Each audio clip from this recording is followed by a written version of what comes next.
Hello student, today I am going to teach you grade 11th Hindi lesson number 13. Hindi lesson number 13 name is कदम मिलाकर चलना होगा। कदम मिलाकर चलना होगा यह एक रचना है और यह रचना अटल बिहारी वाजपेयी जी द्वारा लिखी गई है। तो प्रस्तुत रचना का फर्स्ट पार्ट आप देख चुके होंगे।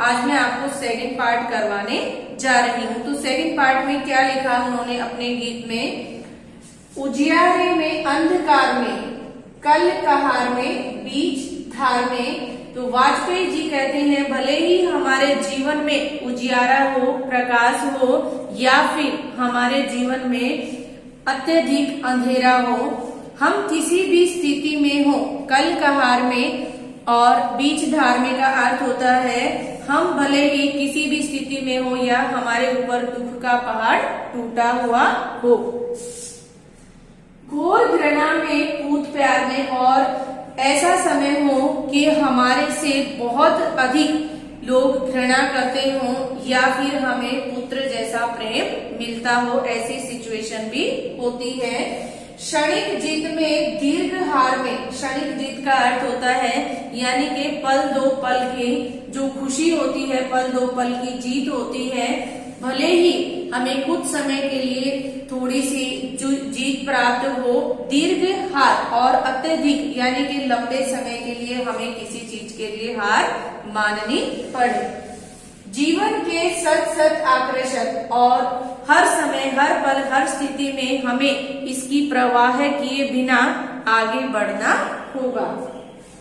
अरमानों को ढलना होगा और उन्होंने कहा है हमें उन अरमानों के अनुसार ही ढलना होगा या अरमानों की बलि देनी होगी।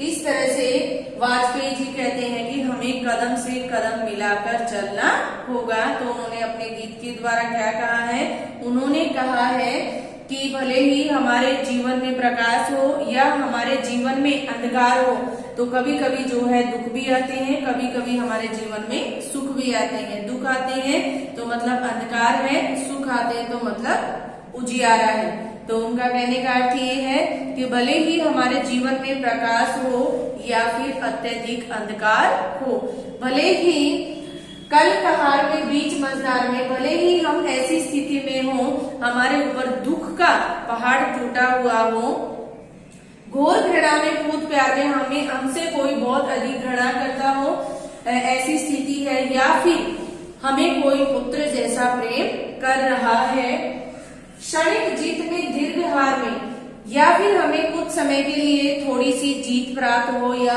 हमें लंबे समय तक हार का भी सामना क्यों न करना पड़े। तो हर स्थिति में, हर हाल में इसकी परवाह हमें नहीं करनी है और हमें अपने अरमानों की ही बलि क्यों न देनी पड़े, हमें कदम से कदम मिलाकर चलना होगा। सम्मुख फैला अगर ध्येय पथ, प्रगति चिरंतन कैसा इति अथ। तो कवि कहते हैं कि यदि आपका उद्देश्य आपके सामने है, आपका ध्येय आपके सामने, सम्मुख यानी सामने और ध्येय का अर्थ होता है उद्देश्य। तो कवि कहते हैं कि यदि आपका उद्देश्य आपके सामने है तो प्रगति चिरंतन कैसा इति अथ।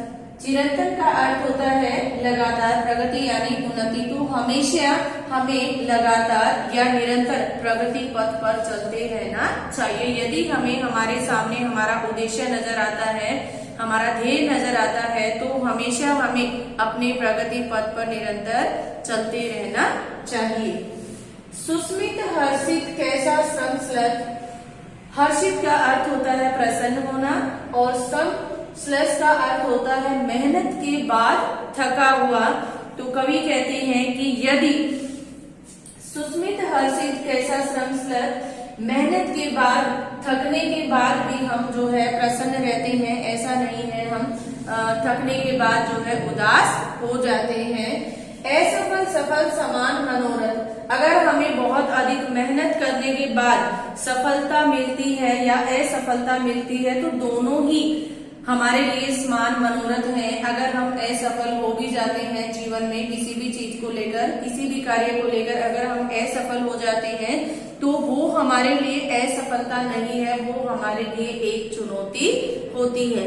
असफल होने के बाद ऐसा नहीं है कि हम मेहनत करनी छोड़ देते हैं, हम निरंतर लगातार उस मेहनत को करते रहते हैं, क्योंकि एक न एक ऐसा समय आएगा जब हमें सफलता प्राप्त जरूर होगी। तो सफलता और असफलता दोनों ही समान मनोरथ माने गए हैं।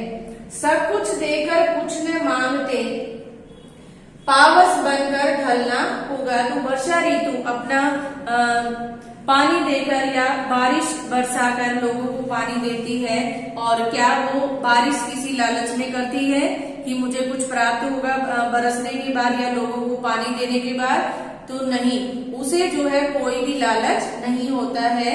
तो इस तरह से हमें भी पावस बनकर कुछ भी लालच न लेकर या सब कुछ अपना जो सब कुछ देकर, यानी कि हमें भी पावस ऋतु की तरह अपना सब कुछ देकर कुछ न मांगते हुए पावस बनकर वर्षा ऋतु की तरह अपना सब कुछ न्यौछावर करना होगा या बलिदान देना होगा, या हमें किसी भी लालच के या निस्वार्थ के अपना कार्य करते हुए आगे बढ़ना होगा। इस तरह से कवि कहते हैं कि हमें एक दूसरे के साथ कदम से कदम मिलाकर चलना होगा। कुछ कांटों से सज्जित जीवन, प्रखर प्यार से वंचित यौवन। कवि कहते हैं कि भले ही हमारा जीवन कांटों से भरा क्यों न हो, हमारे जीवन में कितने भी कांटे क्यों न आए, हमारे रास्ते में कितने भी कांटे क्यों न बिछे हुए हैं, फिर भी हमें जीवन को जीते हुए आगे बढ़ना है। प्रखर प्यार से वंचित यौवन, प्रखर का अर्थ होता है तेज और वंचित का अर्थ होता है के बिना। तो कवि कहते हैं कि हमारा जीवन भले ही प्यार से रहित क्यों न हो, फिर भी हमें अपने जीवन को जीते हुए आगे बढ़ना है। निर्वता से मुखरित मधुवन, निर्वता का अर्थ होता है बिना शिकायत किए हुए, या निह शब्द भी हम कह सकते हैं, यानी कि बिना शिकायत किए हुए हमें किसी को ये नहीं बताना है कि हमारे जीवन में कांटे हैं, या हम जो है बिना प्यार का या प्यार रहित जीवन जी रहे हैं। बिना शिकायत किए हुए हमें अपना जीवन जीना है और जीवन में आगे बढ़ना है। परहित अर्पित अपना तन मन, परहित का अर्थ होता है दूसरों की भलाई करना, अर्पित मीन्स अपना सब कुछ न्यौछावर कर देना। तो इस तरह से कवि कहते हैं कि हमें दूसरों की भलाई के लिए अपना तन और मन दोनों को अर्पित कर देना है या दोनों को न्यौछावर कर देना है। जीवन को सत आहुति में जलना होगा, गलना होगा। और कवि कहते हैं कि हमारे जीवन को जैसे कि यज्ञ में आहुति दी जाती है, उसी के अनुसार ही हमें अपने आप को त्यागना होगा, बलिदान देना होगा और दूसरों के लिए अपना सब कुछ न्यौछावर करना होगा, और हमें एक दूसरे के साथ कदम से कदम मिलाकर चलना होगा। तो इस तरह से अटल बिहारी वाजपेयी जी ने अपने गीत में अपने देशवासियों को उन्नति के रास्ते पर आगे बढ़ते हुए चलने की सीख दी है, ताकि वो इस गीत के द्वारा कुछ सीख सके या इससे उनको प्रेरणा मिल जाए। और इस तरह से उन्होंने अपने देशवासियों को कदम से कदम मिलाकर चलने की सीख दी है, ताकि वो हमेशा जीवन में आगे बढ़ते रहें और अपने देश के लिए अपने आप को न्यौछावर करने का अवसर प्राप्त हो, अपने देश के लिए अपने आप को बलिदान करने का अवसर प्राप्त हो।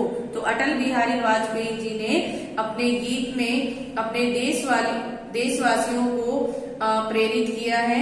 और उन्होंने क्या क्या लिखा है अपने गीत में? उन्होंने लिखा है कि हमारे जीवन में कितनी भी बाधाएं हो, कितनी भी मुश्किलें हो, कितनी भी परेशानियां क्यों न हो, हमें उन सबको झेलते हुए आगे बढ़ना है। भले जीवन में हंसी खुशी आए या हमें रोने का अवसर प्राप्त हो, किसी भी तरह के आंधी तूफान क्यों न आए, फिर भी हमें आगे बढ़ते रहना है।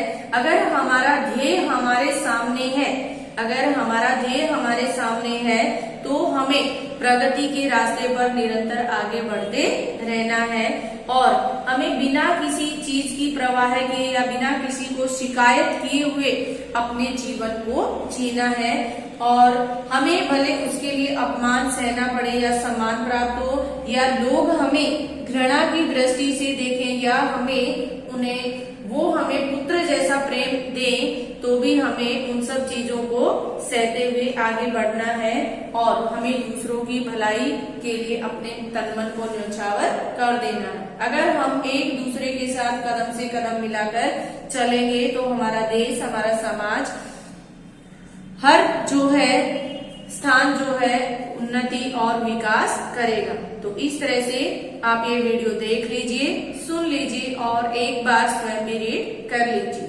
Thank you.